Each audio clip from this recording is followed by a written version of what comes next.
La resurrección espiritual. Y Él os dio vida a vosotros cuando estabais muertos en vuestros delitos y pecados.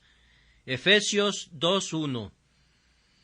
Sería natural que esperaran que en el día conocido usualmente como el domingo de Pascua de Resurrección, eligiera el tema de la resurrección, pero no lo haré, pues aunque he leído porciones que se refieren a ese glorioso tema, mi mente es asediada por un asunto que no es la resurrección de Cristo, aunque en alguna medida está vinculado con ella, la resurrección en esta vida, por medio del Espíritu de Dios, del hombre perdido y arruinado. Podrán observar que el apóstol habla aquí de la iglesia de Éfeso, y ciertamente de todos aquellos que fueron elegidos en Cristo Jesús, aceptados en Él y redimidos con su sangre. Y dice de ellos: y Él os dio vida a vosotros cuando estabais muertos en vuestros delitos y pecados. ¡Qué visión tan sobrecogedora nos presenta un cadáver! Cuando anoche trataba de captar este pensamiento, me subyugó por completo. El pensamiento de que pronto mi cuerpo será un carnaval para los gusanos es abrumador. Dentro y fuera de estas cuencas que recogen el brillo de mis ojos, se arrastrarán cosas inmundas, toda la prole de la repugnancia. Cuando este cuerpo quede inerte en la muerte quieta, fría, abyecta y pasiva, y se vuelva entonces una cosa malsana y nauseabunda, desechado incluso por quienes me amaron, dirán: sepultaré mi muerto delante de mí. Tal vez ustedes apenas puedan hacerse a la idea de que una cosa así les ocurra en el momento en que se las comento.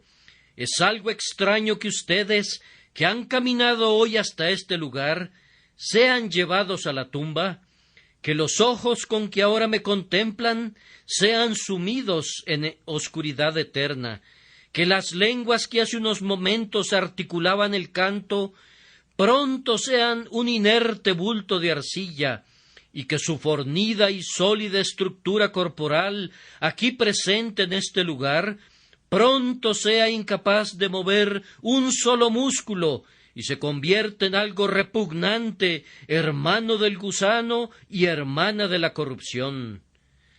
Difícilmente podrían aceptar la idea. La muerte realiza una obra muy terrible en nosotros, actuando como un vándalo sobre este tejido mortal, rasgando en pedazos de tal manera esta hermosa estructura que Dios ha edificado, que no podemos soportar contemplar su obra destructora. Ahora, en la medida de lo posible, esfuércense por comprender la condición de un cadáver, y cuando lo hayan logrado, por favor entiendan que esa es la metáfora empleada en mi texto para explicar la condición del alma de ustedes por naturaleza. Así como el cuerpo está muerto, inerte, inhábil, insensible, a punto de corromperse y pudrirse, así somos nosotros si no somos resucitados por la gracia divina, muertos en nuestros delitos y pecados, cargando a la muerte por dentro, susceptibles de progresar a peores estados de pecado y de maldad, hasta que todos nosotros, dejados de la gracia de Dios, nos convirtamos en seres repugnantes, putrefactos por el pecado y la maldad, igual que un cadáver en su proceso de descomposición natural. Entiendan que la doctrina de la Santa Escritura afirma que el hombre, por naturaleza, desde la caída, está muerto. Es un ser corrompido y arruinado. En un sentido espiritual, está completa y totalmente muerto. Y si alguno de nosotros recibe la vida espiritual, tiene que ser por la obra vivificadora del Espíritu de Dios, que nos es otorgada soberanamente a través de la buena voluntad de Dios el Padre, y no por méritos propios, sino enteramente por su propia gracia, abundante e infinita. Ahora, en este día, espero no resultarles tedioso. Voy a procurar que el tema sea interesante en la medida de lo posible y también trataré de ser breve.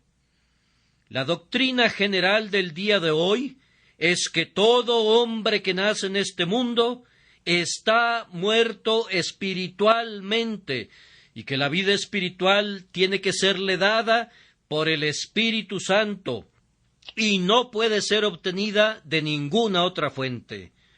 Voy a ilustrar esa doctrina general de una manera más bien singular. Ustedes recordarán que nuestro Salvador resucitó a 3 muertos. Se nos informa que durante su vida resucitó por lo menos a 3 personas. La primera fue una jovencita, la hija de Jairo, quien, estando muerta en su lecho, resucitó a vida por las únicas palabras que pronunció Cristo, Talita cumi. El segundo caso fue el hijo de la viuda, que iba en su féretro y era llevado a su tumba. Jesús lo resucitó a vida diciendo: «Joven, a ti te digo, levántate». El tercer caso, y el más memorable, fue el de Lázaro, que ya no estaba en su cama, ni en su ataúd, sino en su tumba, ¡ay!, y en estado de descomposición.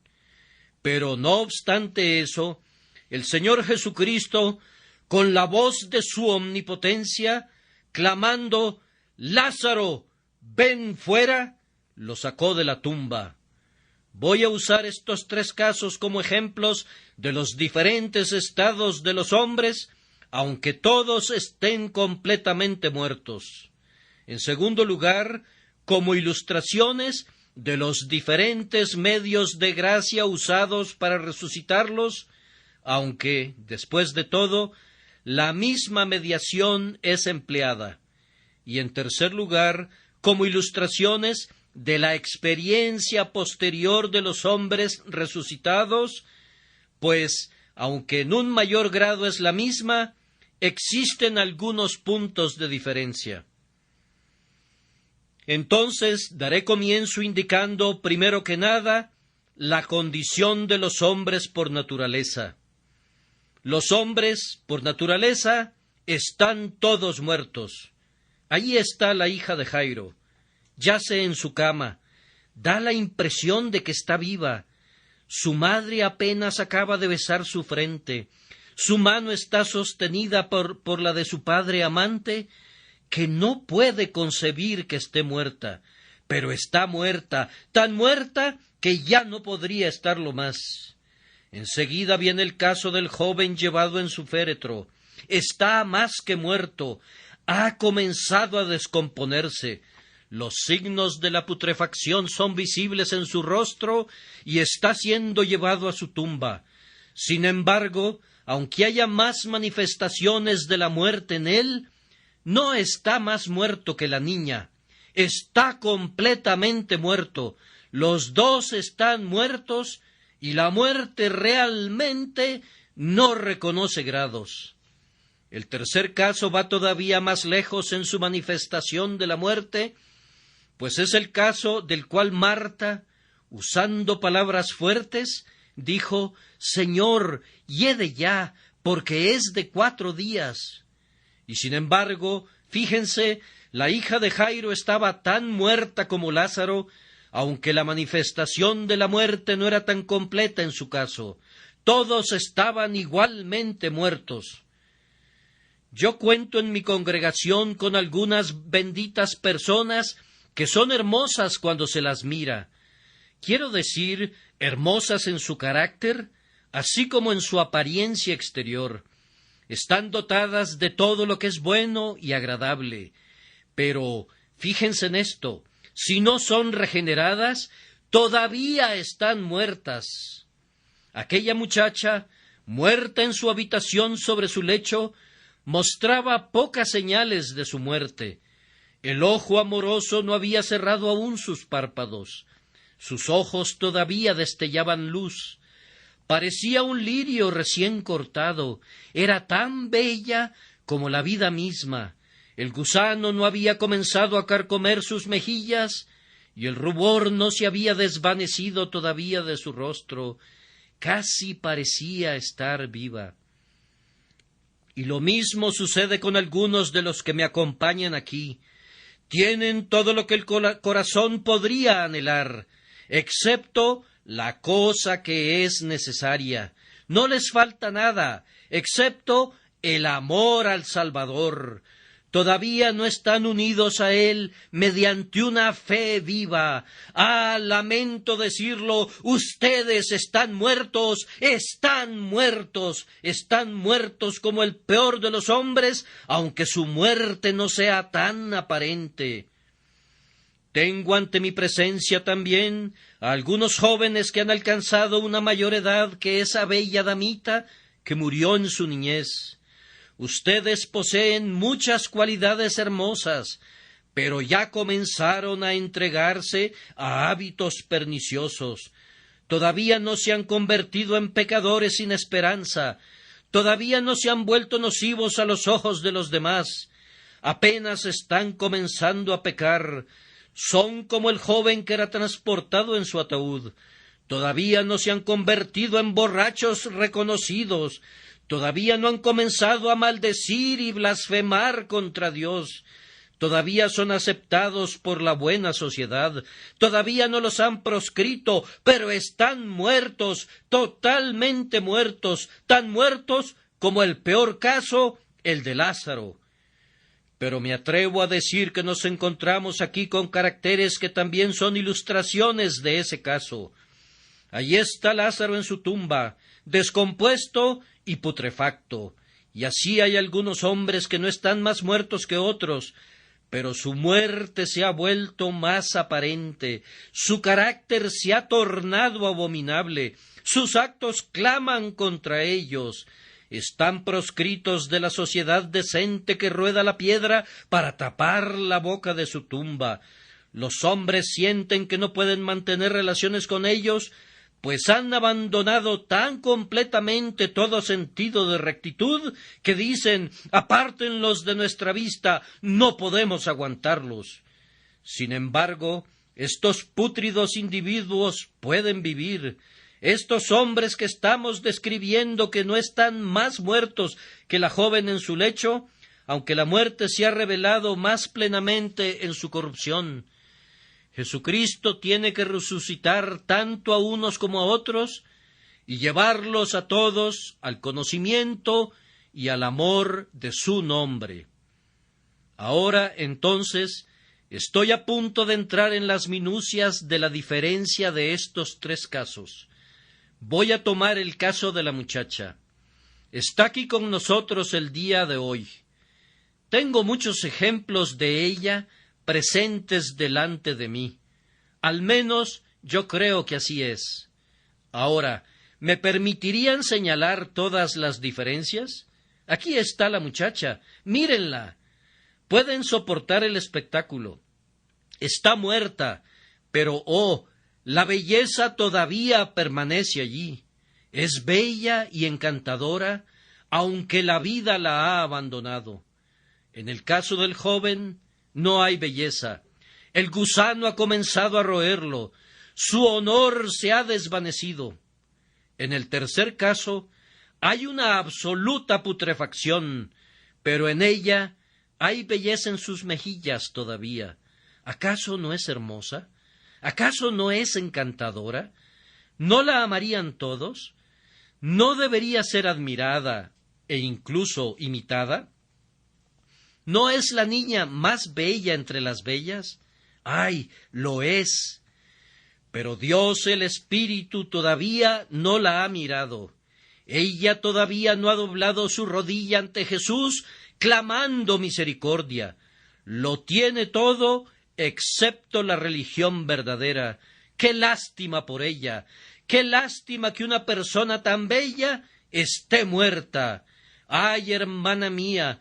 ¡Qué lástima que tú, la benevolente, la amable, después de todo, estés muerta todavía en tus delitos y pecados!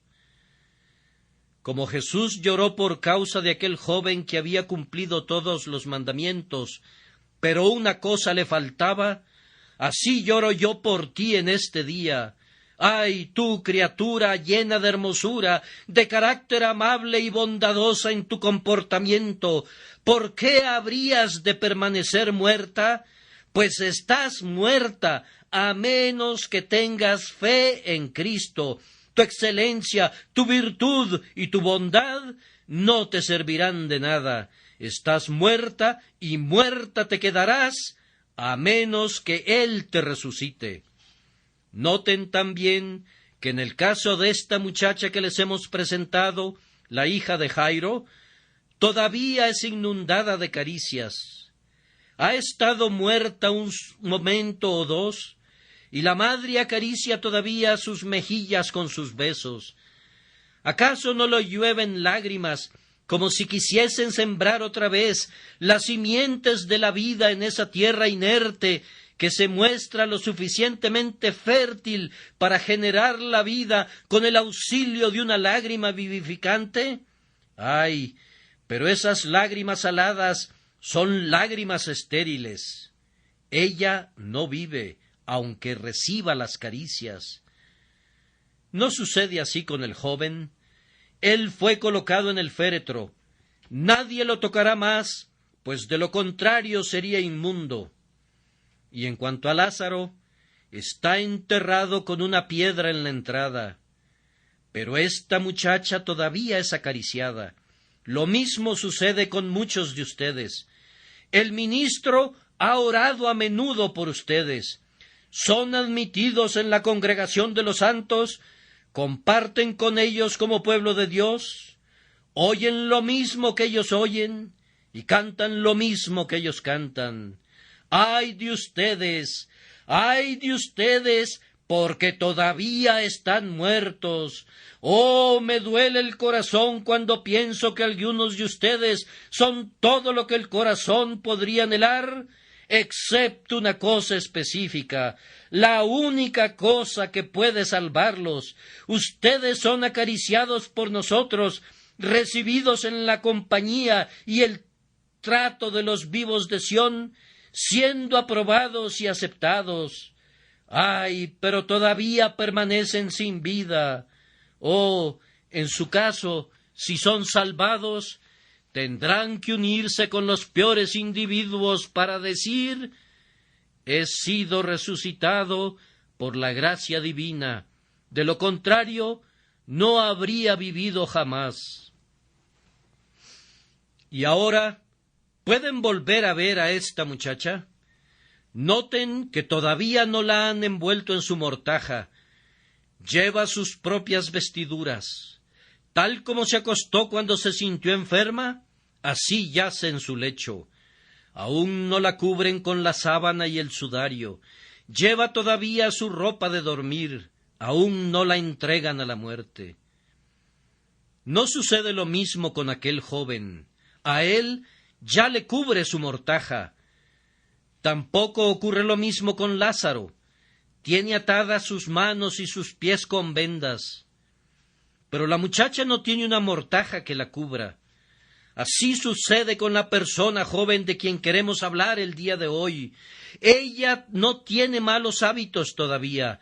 No ha llegado aún hasta ese punto. Aquel joven allá ha comenzado a tener malos hábitos.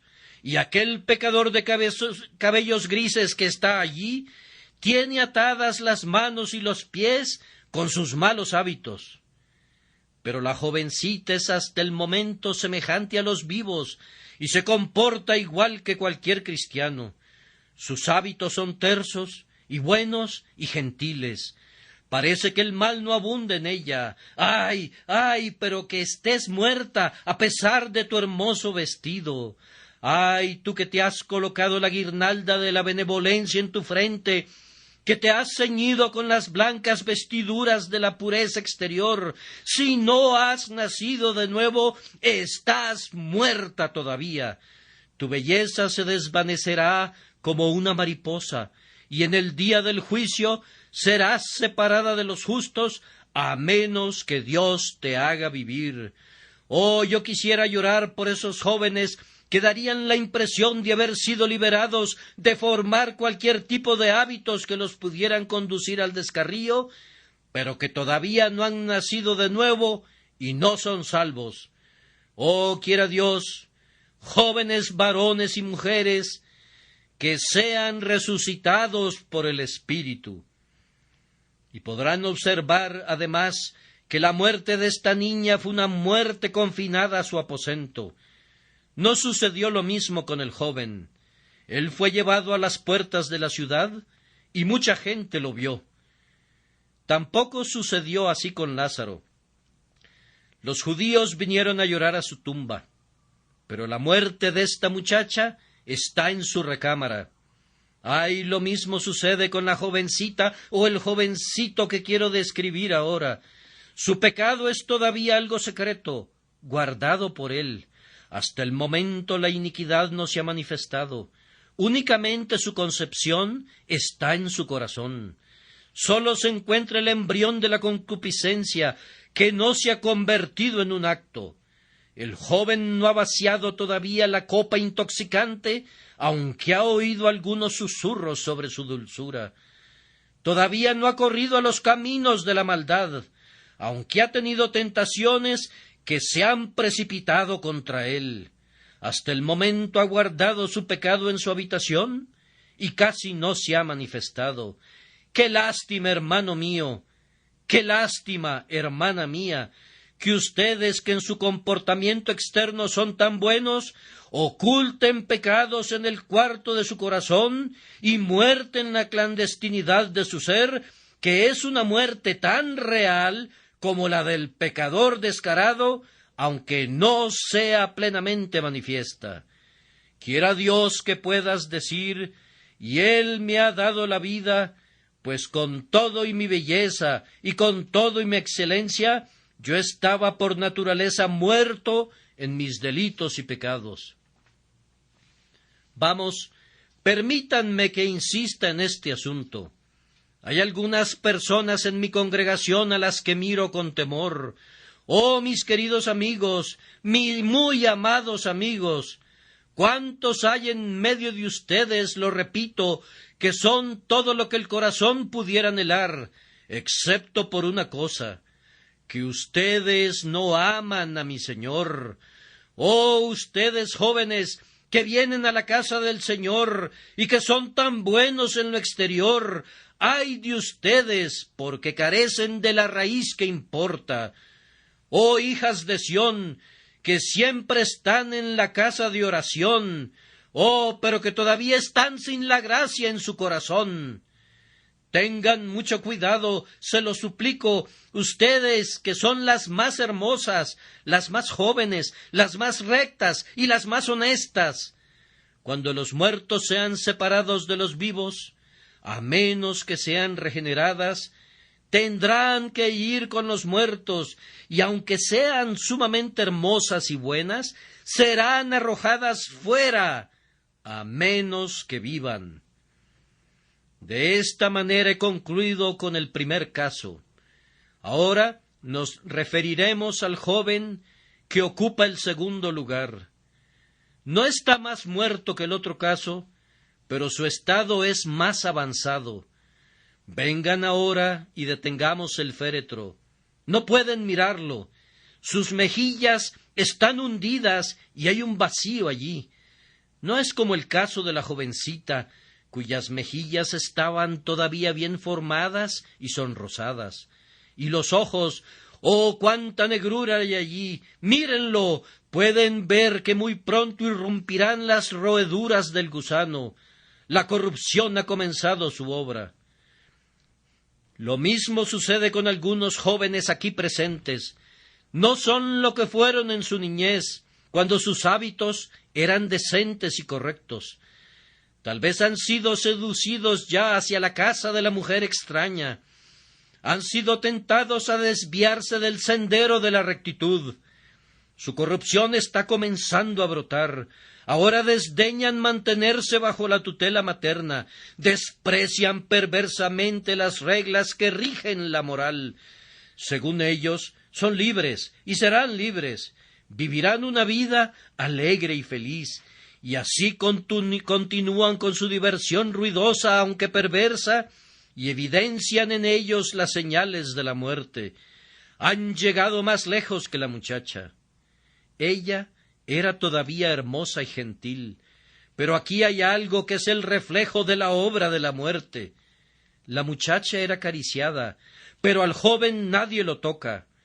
Yacía en el féretro, y aunque unos hombres lo cargaban en sus hombros, se retraían de él. Está muerto, y se sabe que está muerto. Joven, tú has llegado tan lejos como eso. Sabes que los hombres buenos te rehuyen. No fue sino ayer que las lágrimas abundantes y continuas de tu madre se derramaban cuando advertía a tu hermano menor que evitara caer en tu pecado. Tu propia hermana, cuando te besó esta misma mañana, oró a Dios para que te regenere en esta casa de oración. Pero tú sabes que últimamente se ha avergonzado de ti. Tu conversación se ha vuelto tan profana e impía que ella misma difícilmente te soporta. Hay hogares en los que antes eras bienvenido, en los que antes doblabas tu rodilla en oración con ellos al momento de la oración familiar, y tu nombre era mencionado también. Pero ahora prefieres no visitarlos, pues cuando vas te tratan con reserva. El buen hombre de la casa siente que no puede permitir que su hijo salga contigo, pues lo contaminarías. Ya no se sienta junto a ti como solía hacerlo para hablar de las mejores cosas. Permite que te sientes en la habitación con ellos por pura cortesía, pero se queda lejos de ti. Siente que no tienes un espíritu afín con el suyo. Tratan de mantenerse alejados de ti, aunque no te evitan por completo. Todavía eres recibido por el pueblo de Dios, pero hay una frialdad que manifiesta que entienden que no tienes vida. Y noten también que este joven, aunque llevado a su tumba, no era como la muchacha. Ella todavía vestía las ropas de la vida, pero él yacía envuelto con la mortaja encerada de la muerte. Muchos de ustedes han comenzado a formar malos hábitos. Ustedes saben que el diablo está apretando la tuerca en su dedo. Antes era una tuerca de la que podían zafarse de vez en cuando. Afirmaban que podían dominar sus placeres. Ahora sus placeres los controlan a ustedes.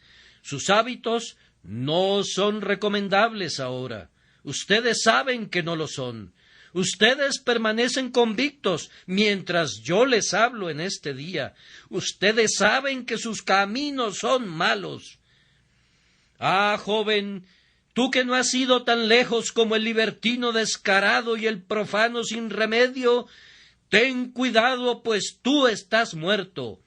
A menos que el espíritu te dé vida, serás arrojado al valle de la Gehenna para ser alimentado de ese gusano que nunca muere, sino que come almas por toda la eternidad. Ya, joven, yo lloro por ti. No has llegado tan lejos como para que rueden la piedra para tapar tu salida. Todavía no te has vuelto aborrecible. Todavía no eres un borracho que se tambalea, ni eres el blasfemo infiel. Hay mucha maldad en ti, pero todavía no has rebasado los límites. Ten mucho cuidado. Seguirás progresando en el mal. No se puede detener al pecado. Cuando el gusano está allí, no puedes poner tu dedo en él y decir, detente, no comas más. No, él continuará hasta que estés completamente arruinado. Que Dios te salve ahora, antes de que llegues a esa consumación por la que el infierno suspira y que únicamente el cielo puede evitar. Una observación más relativa a este joven. La muerte de la muchacha estaba en su habitación. La muerte del joven estaba a las puertas de la ciudad. En el primer caso que describí, el pecado era secreto. Pero, joven, tu pecado no lo es. Has llegado tan lejos que tus hábitos son abiertamente perversos. Te has atrevido a pecar delante de la faz del sol de Dios. Tú no eres como otros, que tienen la apariencia de buenos. Tú sales y dices abiertamente: yo no soy ningún hipócrita, me atrevo a hacer lo malo, no profeso ser justo, yo sé que soy un maleante incorregible, me he descarriado y no me avergüenzo de pecar en la calle. Ah, joven, joven, tal vez tu padre esté diciendo ahora que yo hubiese muerto por él, que lo hubiese visto enterrado en su tumba antes de que hubiera llegado tan lejos en la maldad. Cuando lo vi por primera vez y mis ojos se alegraron al ver a mi hijo, que al minuto siguiente lo hubiese visto golpeado por la enfermedad y la muerte. Oh, que su espíritu infantil hubiese sido llamado al cielo y que no hubiera vivido para que no llevara de esta manera en aflicción mis cabellos grises a la tumba. Tu diversión a las puertas de la ciudad causa miseria en la casa de tu padre. Tu desenfreno descarado delante del mundo causa agonía en el corazón de tu madre. Yo te suplico, detente. Oh Señor Jesús, toca el féretro ahora. Detén a algún joven en sus hábitos depravados y dile: levántate. Entonces se unirá a nosotros confesando que los que viven han sido resucitados por Jesús por medio del Espíritu, aunque estuvieron muertos en delitos y pecados. Ahora llegamos al tercer caso y el último: Lázaro muerto y enterrado. Ah, queridos amigos, no puedo llevarlos para que vean a Lázaro en su tumba. Aléjense, oh, aléjense de él. ¿A dónde huiremos para evitar la pestilencia de ese cadáver maloliente? Ah, ¿a dónde huiremos?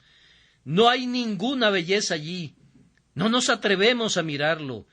Ni siquiera permanece un vestigio de vida. ¡Oh, qué horrible espectáculo! No voy a procurar describirlo. No tendría palabras y ustedes quedarían demasiado horrorizados.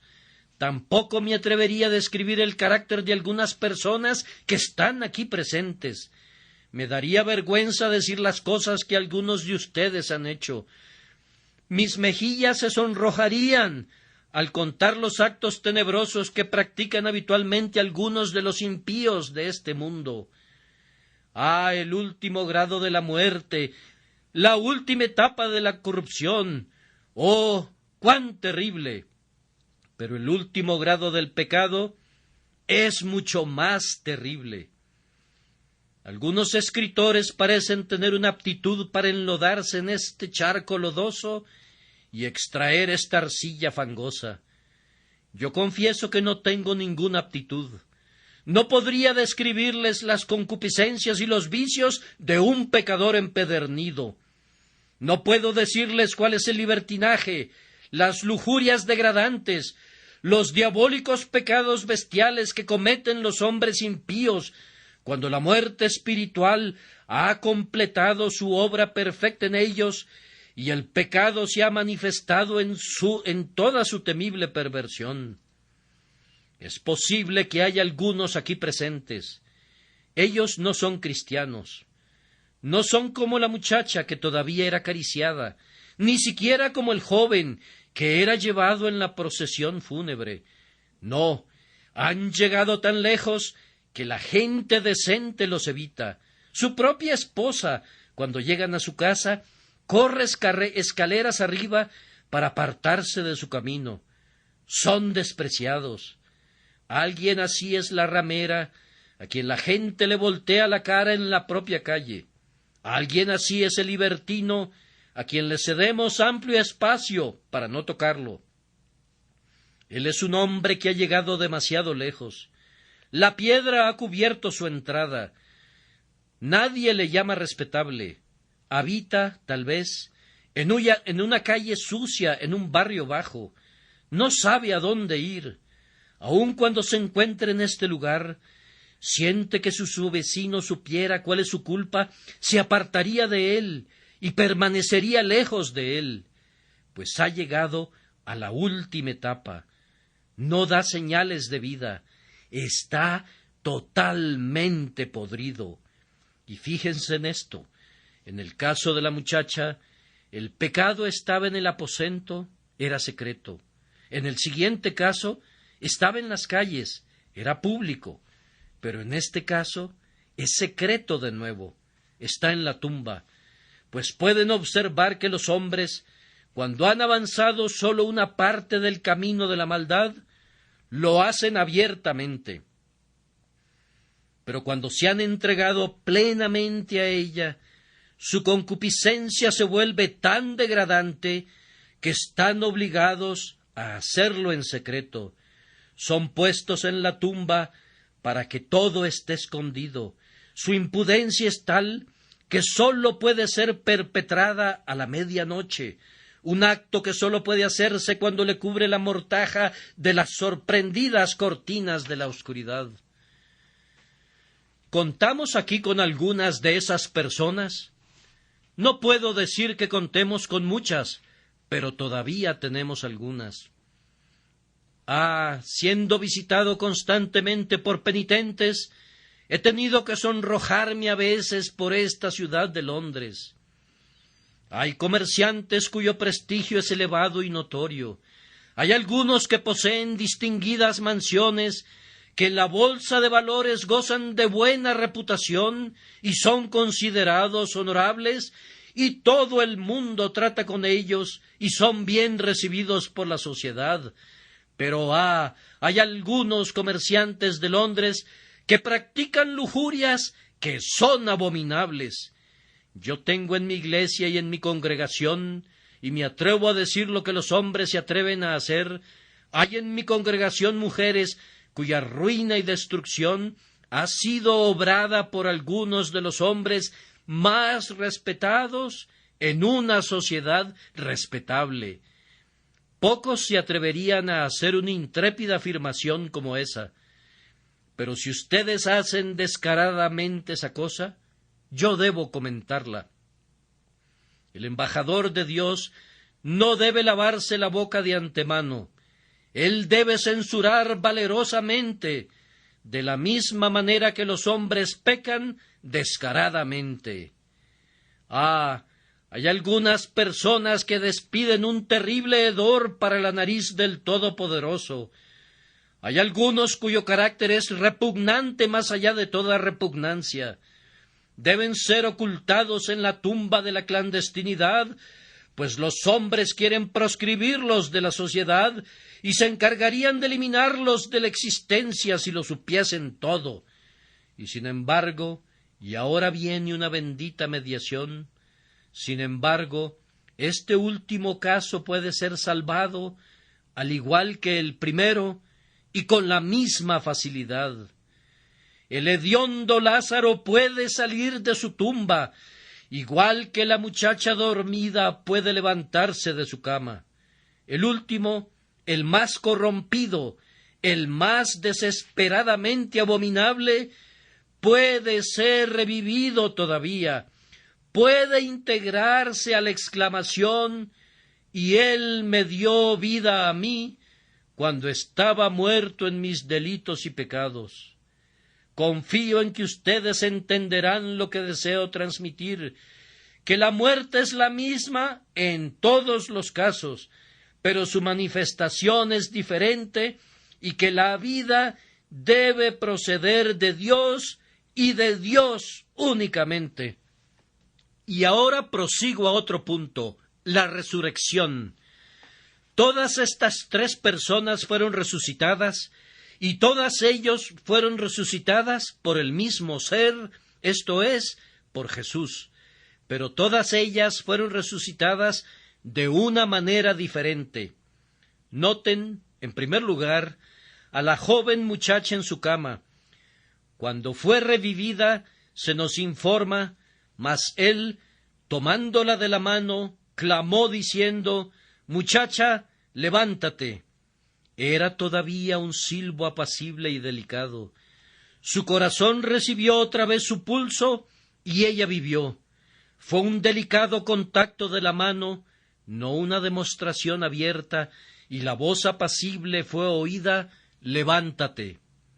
Ahora, usualmente cuando Dios convierte a los jóvenes en la primera etapa del pecado, antes de que hayan formado malos hábitos, lo hace de una manera delicada, no por los terrores de la ley, la tempestad, el fuego y el humo, sino que lo hace como con Lidia, y el Señor abrió el corazón de ella para que estuviese atenta a la palabra.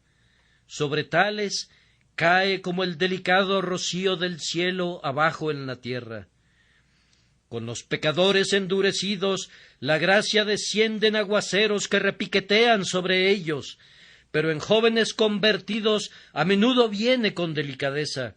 Sólo se manifiesta el dulce aliento del Espíritu. Ellos tal vez difícilmente piensen que se trate de una conversión verdadera, pero lo es si han recibido la vida.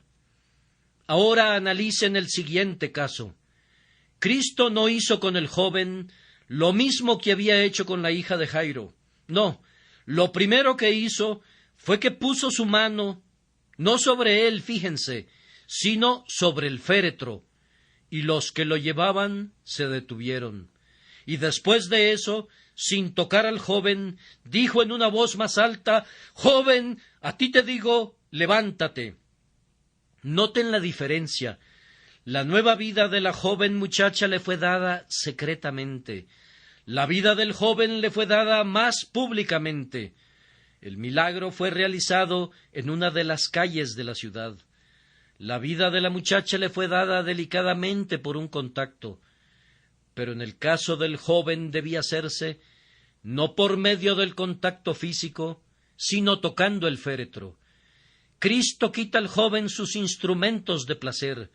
Él ordena a sus compañeros que por el mal ejemplo que están llevándolo en su féretro a su tumba, que se detengan, y entonces hay una reforma parcial momentánea, y después de eso viene la poderosa voz de mando: «Joven, a ti te digo, levántate». Pero ahora viene el peor caso, y por favor, a su mejor conveniencia, cuando estén en casa, analicen cuáles preparaciones realizó Cristo para tratar el caso de Lázaro. Cuando resucitó a la muchacha, subió a la habitación, sonriendo y diciendo: «No está muerta, sino que duerme». Cuando resucitó al joven, le dijo a la madre: «No llores». No fue así cuando vino al último caso. Había algo más terrible involucrado en ello, y era que un hombre se estaba descomponiendo en su tumba. Fue precisamente en esa ocasión que leemos: Jesús lloró, y después que hubo llorado, luego vino la oración: «Yo sabía que siempre me oyes». Y ustedes notarán que luego vino lo que no está expresado plenamente en ninguno de los otros casos. Está escrito: Jesús clamó a gran voz: «Lázaro, ven fuera». No está escrito que Jesús haya clamado a gran voz a ninguno de los otros resucitados. Les habló. Fue su palabra la que salvó a todos ellos. Pero en el caso de Lázaro, él clamó a gran voz. Ahora, tenemos tal vez aquí con nosotros a algunos de los últimos personajes, a los peores de los peores. «Ah, pecador, que el Señor te resucite». Pero es una obra que hace que el Señor llore. Yo creo que cuando Él viene para llamar a algunos de ustedes, para que salgan de su muerte en el pecado, para llamar a aquellos que han llegado a la máxima extremidad de culpa, viene llorando y suspirando por ustedes. Hay una piedra allí que hay que quitar, sus malos hábitos depravados, y cuando esa piedra es quitada, un silbo apacible y delicado no bastará. Tiene que ser una voz potente y aplastante, como la voz del Señor que quebranta los cedros del Líbano: «Lázaro, ven fuera». John Bunyan fue uno de esos seres en descomposición. Cuán poderosos medios se utilizaron en su caso.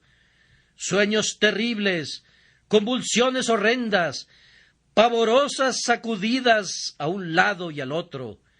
Todo tuvo que ser empleado para volverlo a la vida.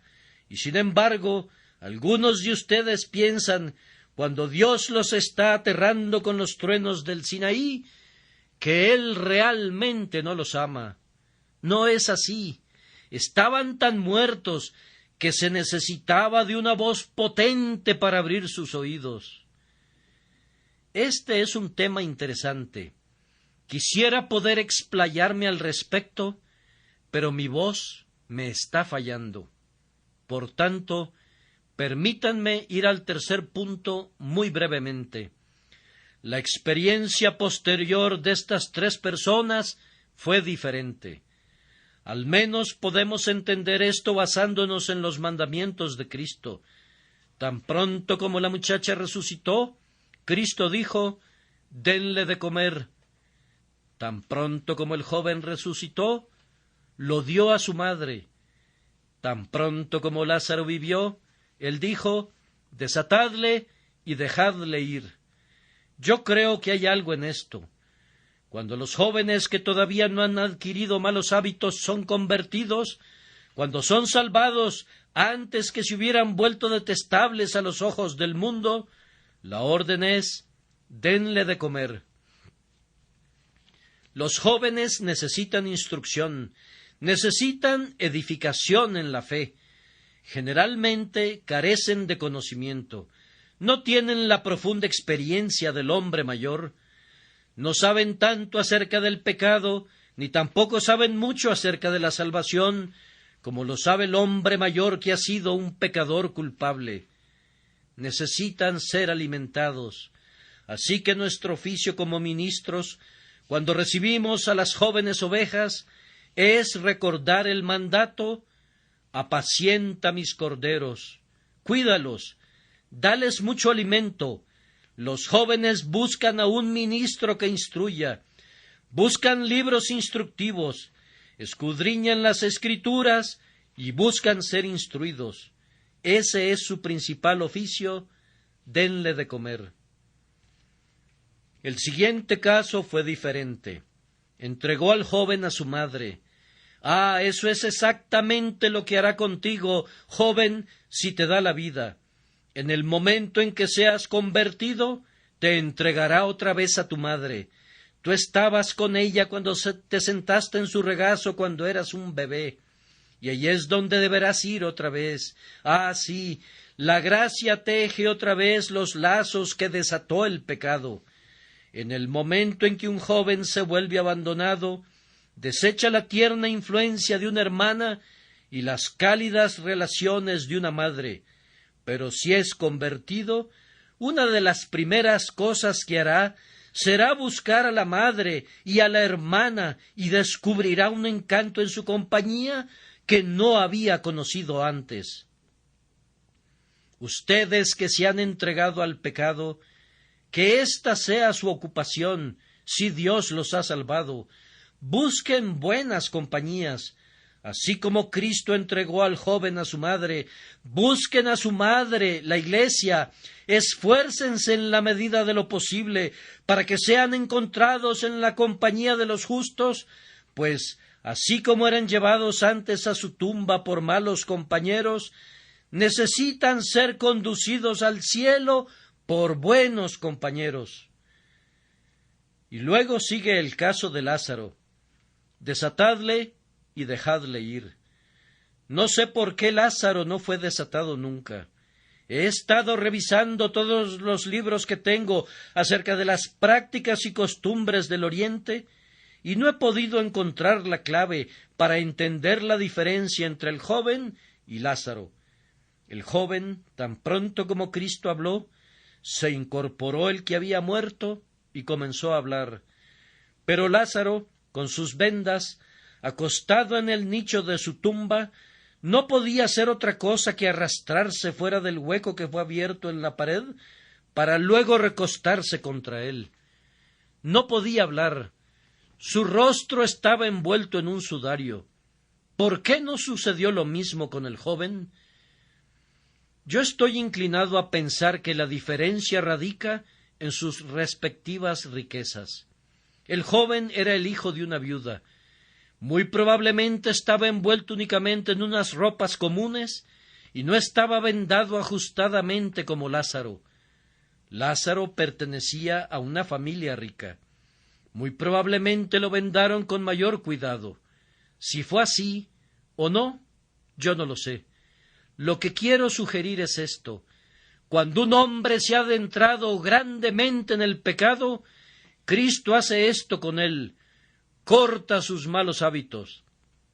Muy probablemente la experiencia del viejo pecador no será la experiencia de alimentarse, no será la experiencia de caminar con los santos. Lo más que podrá hacer será quitarse sus vendas, deshacerse de sus viejos hábitos. Tal vez hasta su muerte tendrá que estar rasgando, pedazo tras pedazo, la mortaja encerada en la que ha estado envuelto. Allí está su borrachera. ¡Oh, qué lucha tendrá con ella! Allí está su concupiscencia. ¡Qué combate tendrá contra ella por muchos meses! Allí está su hábito de blasfemar. ¡Cuán a menudo vendrá un juramento a su boca y tendrá un trabajo muy duro para volvérselo a tragar! Allí está su búsqueda de placeres. Ya ha renunciado a ella, pero cuán a menudo lo buscarán sus compañeros para convencerlo que vaya con ellos. Su vida en lo sucesivo siempre será un desatar y un dejar ir, pues lo necesitará hasta que suba para estar con Dios por toda la eternidad. Y ahora, queridos amigos, debo concluir haciéndoles esta pregunta: ¿han sido resucitados? Debo advertirles que buenos, malos o indiferentes, si no han sido revividos, están muertos en el pecado y serán echados fuera al final. Debo pedirles, sin embargo, a quienes se han adentrado más profundamente en el pecado, que no desesperen. Cristo puede darles la vida como nadie puede. Oh, que les diera vida y los condujera a creer. Oh, que clamara ahora a gran voz a algunos: Lázaro, ven fuera, y convirtiera a algunas rameras en mujeres virtuosas y a algunos borrachos en hombres sobrios. Oh, que bendijera la palabra especialmente para los jóvenes y los afables y los bondadosos, convirtiéndolos ahora en herederos de Dios y en hijos de Cristo. Y ahora solo tengo que decir algo a aquellos que han sido resucitados, y luego les diré adiós el día de hoy, y que Dios les bendiga. Mis queridos amigos, ustedes que han sido resucitados, permítanme aconsejarles que se cuiden del demonio. Con toda seguridad los perseguirá. Mantengan sus mentes siempre ocupadas y así escaparán de él. Oh, estén conscientes de sus artimañas. Sobre toda cosa guardada, guarda tu corazón, porque de él mana la vida. El Señor les bendiga por amor de Jesús.